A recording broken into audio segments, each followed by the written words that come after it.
Welcome Platinum Vibes podcast pa Platinum FM munja yawe much west much bestie and ndiko vatachiwanika. I am Njonda Kadzi. I came from West. I am the best above the rest. I am your favorite musical producer and presenter. And nasi chakabaka chakakhala nekuti ngori nyaya yeCup Clash 24 review iyoyo yauri kuziva kuti inongopisa and then vakomana vakatora chimuti paZimbabwe rese the best yawo mabeyangu ma MC manyama na DJ mamitsi usangu langu wevakomana vakabata ngoma zvinofadza nengoma ravakatangana rahwinza aenda kati hoyo voti ipapo pane Svikiro Sounds because izvi zvinenge zvatobva mubako izvo. And muno live and direct ndina Charles Masawi and Tinashe Takavingei Svikiro Sounds production vakomana vanopisa. What a thing zaman. Svikiro unotaura Jamaica. Tutangatesa zvanza. Tutangatesa zvanza. Ndopira kuti ndizvo here Kanuwaro. Ndizvo here na FM. Anza kwanza kunachi kusikima ngosiko mpamshaba unosema kuti asi sina ngawasisa. Tisina kutsapa topira sei? Ndizotopira. Oini ndewe umbere. Okay. Yekanuwaro. Na FM. Matosvika. Vangagara svika zvavo. Kungopinda padoo. Plus ndaona tsoka dzerwendo. Tatoya netsoka pakukwara. Atitori nakaningireni. Because apa pa because makare kuti makare ndotangoenda mabata fana na champion kufamba nemuchovha yenyu yamazwani. Saka mutoti matobva paHarare apa? Netsoka. Makatanga kupinda murodhirini naisvikira. Nezuro kuma 11. Saka makumbo achazvimbere nekufamba ku. Arajaira. Svikiro ari zvimbe makumbo. Svikiro zvimbe makumbo. Yekanuwaro. Aiwa, toisa zvanza. Anawo chichadata nekunzwisisa. Muri kufila sei kunge muri ndimi mune this gold representing kuti you are the best above the rest. Tunazo feel great. Yeah. Feel great. Zvinhu zvekuti zvakaitika but apa zvakaitika azvinotifundisa because isusu tagara tingori shasha kuzvinhu zvinenge izvi. Saka zvaitika hatanazofila kuti aiwa tango zadzikisa because dare ranga rakatendera kare.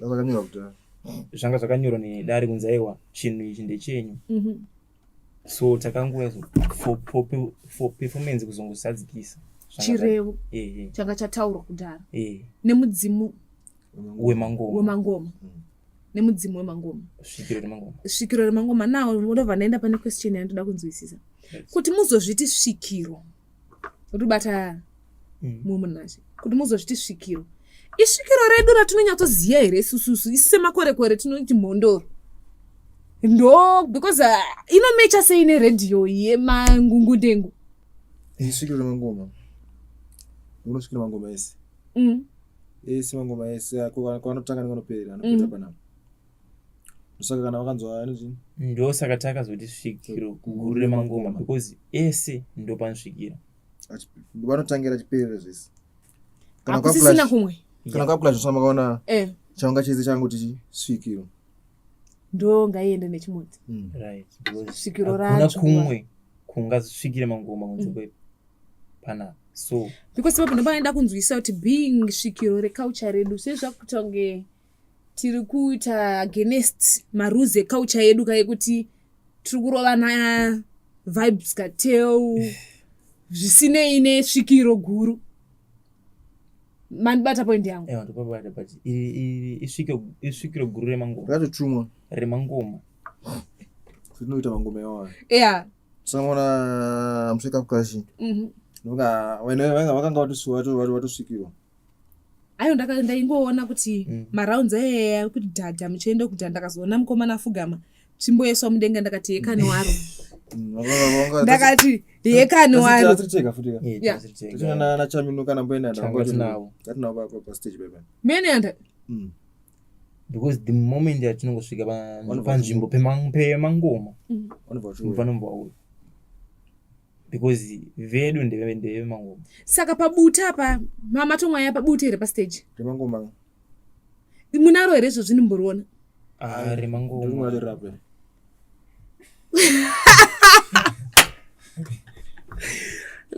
bute handiti mati munosvikira guru remangoma iri bute kanetu zvakufananza naJapanese panonzi musoja handifoti kana mwamboona achienda kutraining yemasoja chinozongorepresenta camouflage ipapo ndavanzwisisa. Thank you so much.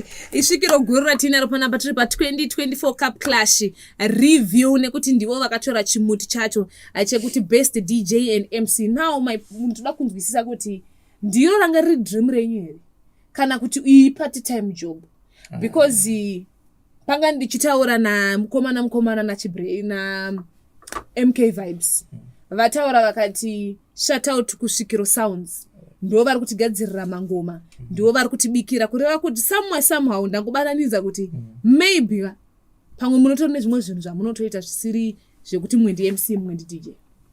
Mungandiclarify rere papa kajeni kacho tikakamira sei?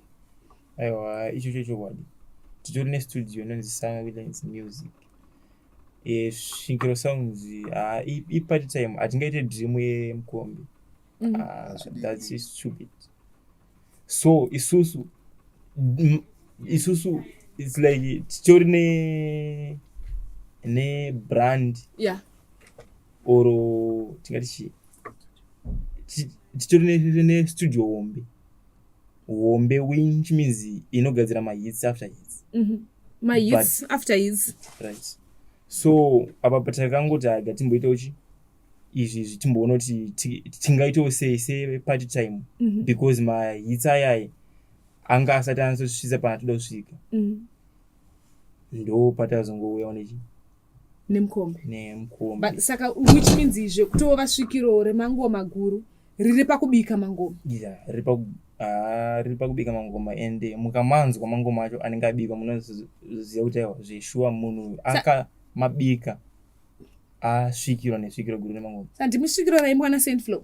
Right. Svikiro rari ndimi svikiro racho raina mahits mazhinji aSaint Flow tisaka magadzira the likes of Cheka, Gomba, Muteuro, Ndega Ndigoni. Nemamwe akawandisa. My favorite. Nemamwe mazimdanzo Sterek. Tine mamwe mahits ana wins and stuff.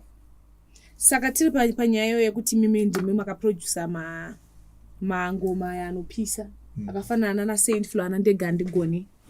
Zvese zviri kunyatsofamba zvakanaka here because I remember ndina someone ndichitaura nyaya yekuti svikiro ndorazotora chimuti handizokwanise kumumenshena zita rake akataura kuti ndivo vanomboita zvekurekodha mangoma chichi ndo vari kutoshanda nekusimudzira maMashwest artist but maartist ari kunetsa kushanda nawo.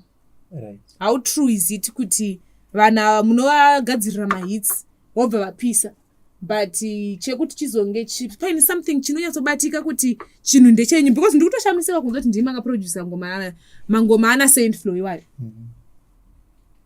Aiwa zvinotoshamisa vazhinji but chinongoti ndechekuti main artist akapushwa then kana apushwa aenda paspotlight anombva azokangana munhu uya akamupusha omva atangira munhu asangana naye ipapo omboenda mberi. Saka pamawedzi angu mashoma vakomana vakakangana kwavakabva vakakangana dare zvakanaka zvekuti pane song inonzi Cheka pamucheka patakarekodha ngoma ndofunga angasita zvanga zvakudaira but kuti Sterek angatorika upcoming right patime yacho angatori upcoming then varati song ndivanga nemalines amanonziziva tinacho ndomutarisa but that time yo zvazvatomo ende akanisunga kanotambirwa ende song yemukuru kana mukuru vatina chemutazana chase unaifara then after that ngomana zvakusadi wakazakaita sei zvafaya but kuti yazokwaso kuti achidzoka kwacho chidzoka dare kwai kwanakaita sei kwanakafembeswa atazoti kwakore rimwe buta rakufembera ikoko kana kuti ane zvimwe zvakuita achaziva saka kuti una maartist ese vorango zvoti kana azoti it's a must but chinhu kungotinda ngozoti kune mwana akabatsira zvinhu zvakaita sei zvakosha because tazogadzira another song inzi ne award Ndega Ndigoni song of the year ye last year yes mdanzo yakara Zimbabwe yese but ndima kabika song Yeah. Kuzangati compilation ngati 5 Blood manje matisa wana na Mad Viper mama upcoming ana Jalings ana Java but yake song ndiyakata sei ndo yaka even ana ku UK anongo ano iperform but kuti azozoti vanhu vakakadha song iyoyo zvakutenga song yakadhwa na Jamal kuti playlist rake ndaitofunga kuti playlist rese rakagadzirwa naJamal.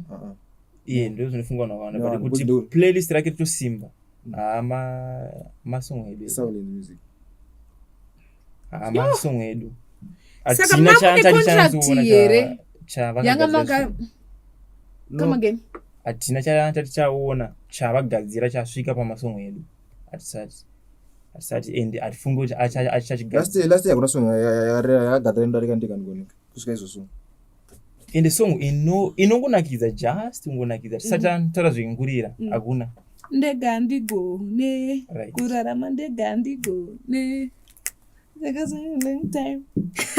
Okay, saka ini ndoda kunzwisisa panyaya yacho iyoyo yosvikirwa handiti haana kuzoita comeback kuti muwane maroyalties enyu here kana kuti mune zvanga makawirirana zvisina kumitwa nyatsopa jekesa ipapo tinyatsotakazoti takatoda song komana ngastanichi ane management angari munhu aitiwe studio wavo zvinoti wakomana nonga studio chiri kuti zvakaoma tinozoti tatadikondo chaita sei muchaidyawo so pakazona management nkomana akabva ane mazamu timu yangu aita sei but isati takabva tatati aiwa hazina kushata taura nemanagement yacho takasara nawo but iwo chachinyaya makataurirana kuti chiine management pekuti anga song vaida kuti song yaifanonga ine tag rawo renash but anowazviite kuti song yangaita sei song haina kupushwa nemunhu yakarira yega song so iwo vanga kuti so song yarira vanga kuita kuti vaisipa album ravo last year kana pane album raira busa last year then but aramba anowazviita sei hazviite but nemamwe song atinawo enkomana yaira sataita sei asi tabura toona kuti misainji tag neredu mupusha but iwo vakaramba nanhasi ndounyaya tingona machikuita sei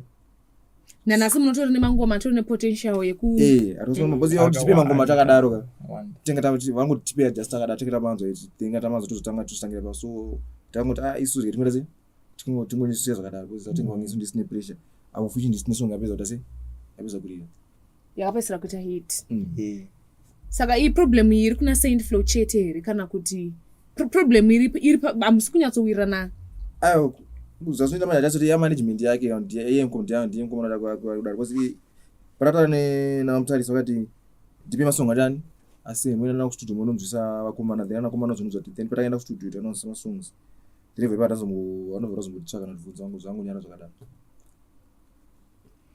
kopa masongs aya akazoita mahit kubva kugomba cheka ndega ndigone mamusina something changa makawirirana here kuti ichichi zvinhu zvikazodai tikufana kuita na so and so then pacheka ingari single ingari song yake then ende yatoibudisa akatoiuploada pamaaccounts ake then pandinga ndigone ingari song yedu yestudio tatowirirana then wachana masong yakatobuda iye ndo song yatine marights nayo but tatasa nayo zimwana ocheka izozoka unoshamisa ichiri panashi but maroyalties arifana ngarenyu saka chichi kutadzisa kuti maroyalties mongomatoera pane kuti tinge tiri kuti pamunondo pamusasa ndonyaya tacho negore chifambira nyaya dzuru but ivo manje vanenge vanenge level vanenge ari pamusoro pekedumbi chana so vanokwanisa kuita zvimwe zvinhu zvaasingakwanise kuita like tikada kutanga kunyatsodzifambira tinokwanisa kuwanawo pane patinonogumira but ivo vanokwanisa kupa pfuura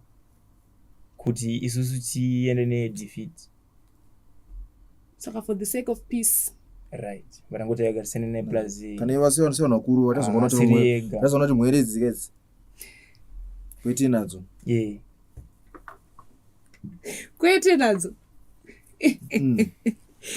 nawo tiri kuda kuenderera mberi zvedu ipapo ndapabatisa zvakanakisa kuti muripo pakupusha mangoma and I remember tipanga tiri muplatinum FM maskati mune ridhimu renyu ramato launcha rine maartist akasiyana-siyana makati njondakadzi tiri willing kuti tiise maMashwest artist ipapo kuti mumapushe koza musi chinhu chidiki muri chinhu chiombe amawina emimi pacup clash musi wa31 ndakanzwa Fantan achitaura kuti musati taimaisa song yenyu kuti ticelebrate nyoka musango zvakanzi muri kunoridza kwaMashwedi and then ndokutoenda kwaMashwedi ndichiziva kuti boys ndikunoriona richiita sei richiselect because ndakariona pachipas promotions boys richiita sei richipisa urubata boys handakukone muchiridza and then ndakadisappointeka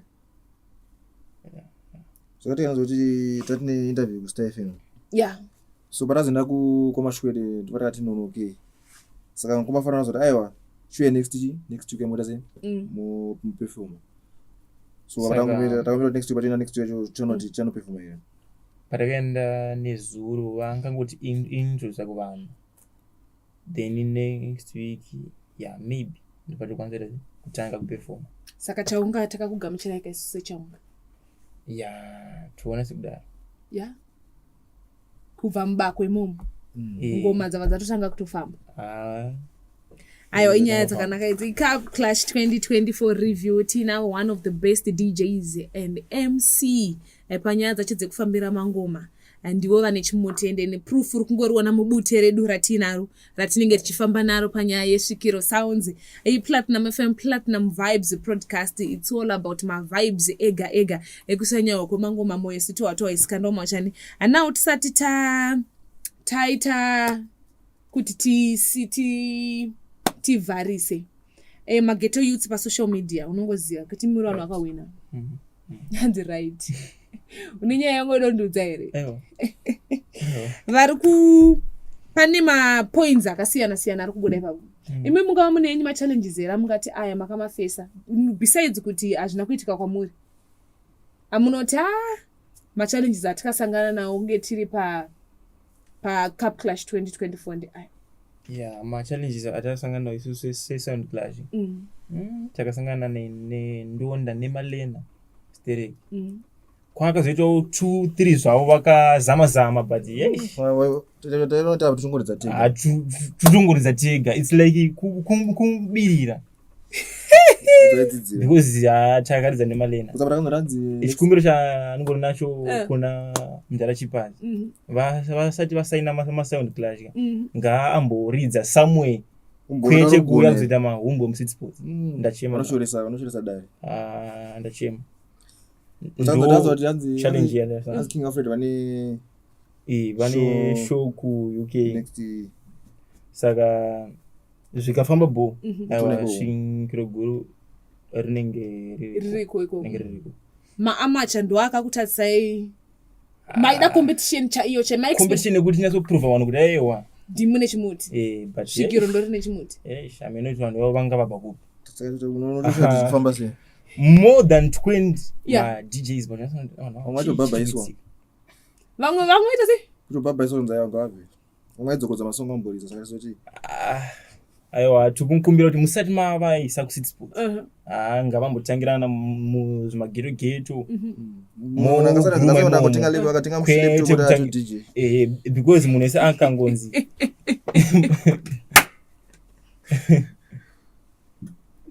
so ndio machallenges atakasangana nayo. Pangagadzirisike kuti vongoti ngapauye maprofessionals.